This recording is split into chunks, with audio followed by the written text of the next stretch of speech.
السلام عليكم أحبائي، شلونكم؟ شلون صحتكم؟ إن شاء الله بخير.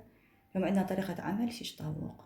نبدأ بالمقادير. هاي عندي نص كيلو صدر دجاج أنا مقطعته، حبة بصل، سنين ثوم، ليمونة، ملعقة أكل توابل هاي مال دجاج، ملعقة أكل كوب كزبرة، ملعقة أكل ملح، ملعقة شاي فلفل، ملعقة شاي هيل، عندي ملعقة معجون فليفلة، ملعقتين خل أبيض، وزيت الزيتون. نبدأ طريقة العمل. الليمونة، طبعا البقايا مال الليمون ما يصير ندبه ببعض، قطعته، الخل، زيت الزيتون،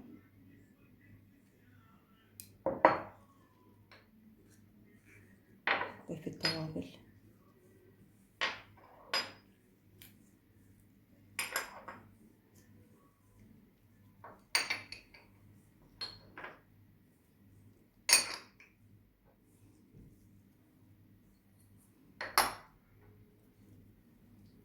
طبعا على طريقتي الخاصة. بسم الله الرحمن الرحيم. راح طبعا انتو تسألون ليش انا ما ضفت بصل باودر او ثوم باودر. انا مسويتها هاي الطريقة، حسيت بيها كلش طعم ونكهة خاصة، مثل بصل فريش، ثوم فريش، يكون افضل.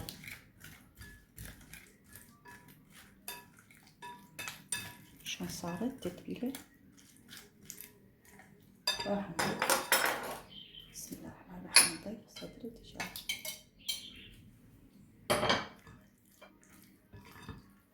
طبعا هاي التتبيلة 3 ساعات 4 ساعات تكون أفضل، يعني لا يعجبكم من الليل يكون أحسن.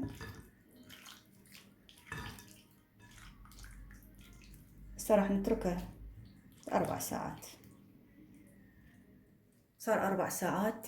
صدر الدجاج بالتتبيلة. هاي عندي فلفل الألوان وطماطة الكرز والبصل، وهاي عندي الشيش الخشب ضروري تنقعوه بالمي. هسه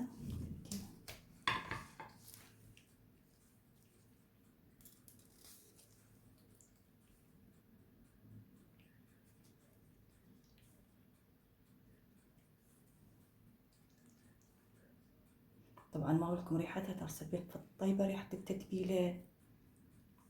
خلي بصل هاي،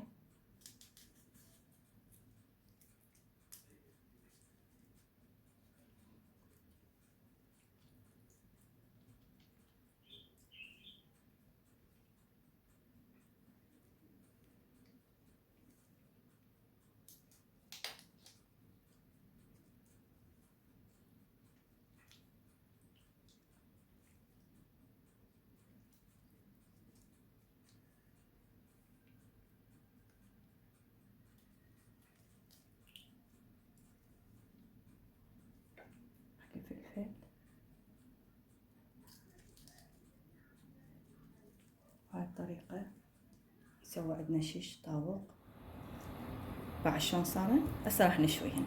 قليل من الزيت، الطاوة عندنا حامية، راح اضيف بسم الله الرحمن الرحيم.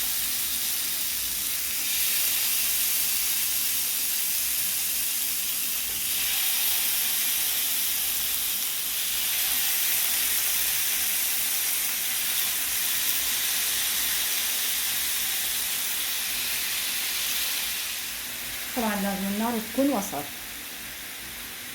طبعا انا راح لكم شي ما ذكرت، ملعقتين لبن او زبادي،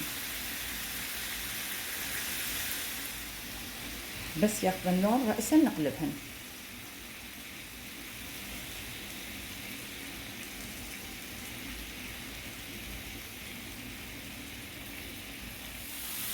طبعا احنا نبقى نقلب بيها، النار وسط.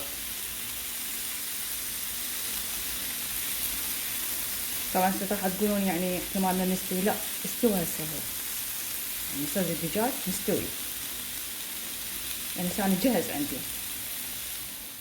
طبعا من نفس شيش طاووق راح نسوي صاج.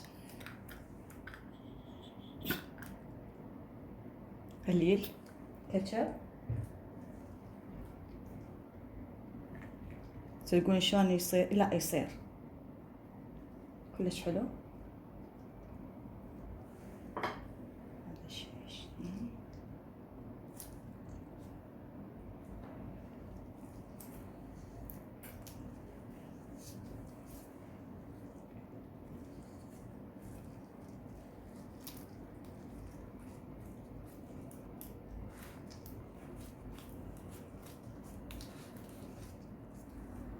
ونفس الطاوة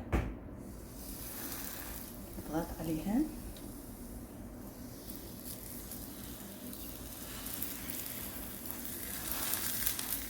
نفس التتبيلة نضيف